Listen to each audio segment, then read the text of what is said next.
Champions Cup wrap. Leinster fly URC flag, but Bordeaux hard to stop. The unexpected quarter-final exit of Glasgow Warriors has left Leinster as the main challenger to French hegemony in the Investec Champions Cup, but it is going to take some performance from the Irish team to prevent Bordeaux Begals from retaining the title they won for the first time last year. There is some distortion to the fact that there are two French teams remaining in the last four. It would surely have been three had Bordeaux and six-times champions Toulouse not been drawn to face each other in a plum game of the quarter-final round at the Stade Metropole in Bordeaux that lived up to all the pre-match hype. Bordeaux were at home, but it requires a quality performance to beat Toulouse, and they produced it, outlasting their arch-rivals and then putting together a quite sublime series of attacks in the last quarter that put daylight between the teams that looked unlikely when Toulouse were leading 15-12 quite deep in the second half. It put Bordeaux on a collision course with the only remaining England team in the competition.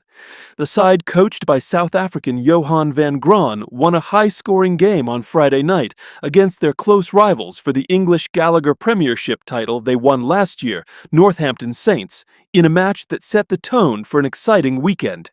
There is just a point separating the sides on their domestic table, with Saints leading, and in their big European game it was that close, this time with Bath winning by 2 points after staging an outstanding fight-back after they looked out of it at one stage. Van Graan, a Springbok assistant in the Heineke Meyer era, has perfected the bomb squad effect, pioneered first by current Bach coach Rossi Erasmus.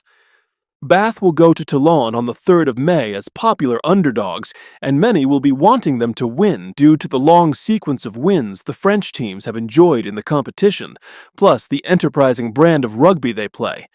However, it looks unlikely, although it does need to be noted that the team Bath beat on Friday were the beaten finalists last year. Glasgow Warriors went into the knockouts as second seeds to Bordeaux and had high hopes of making good on their home run in the knockouts.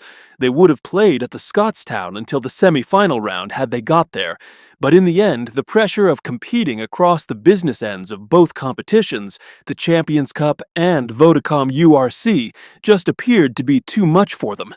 They didn't retain the same imperiousness in their two knockout games against the Vodacom Bulls and Toulon that they have exhibited for much of the season. Toulon, meanwhile, suddenly looked the business after dominating the quarterfinal to a far greater extent than they did their round of 16 game against the DHL Stormers the week before. As a commentator at the Scottstown game on Saturday put it, had the television operators at the Stade Mayol the week before found the right angle on the final move, no try, it would have been the Stormers in Glasgow and not the French team. Now that they are in the last four, though, Toulon, multiple winners of the competition but who haven't tasted success in several years, will be super hungry as they come up against a Leinster team that once again is the lone flyer of the URC flag at this stage of the competition. It was expected that Glasgow would join them and make it an all-URC semi-final, as we still await a first URC winner of the elite European competition in the URC era. Leinster won it 4 times before the South African teams were introduced to the Pro 14 to make it the URC. They took some time in getting on top of a tenacious Sale Sharks team that were committed in defence and strong in the scrums despite missing some key personnel, but just offered too little on attack.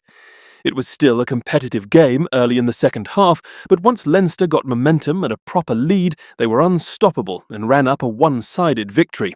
They will start as strong favourites to beat Toulon in front of what should be a sellout crowd at the Aviva Stadium, with the Irish side being presented with home ground advantage they wouldn't have been expecting, as Glasgow went into the Scottstown game as strong favourites.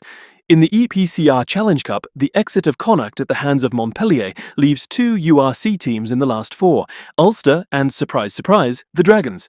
Connacht were well beaten by Montpellier, but Ulster made a point in favour of the Irish provinces and the URC by beating La Rochelle.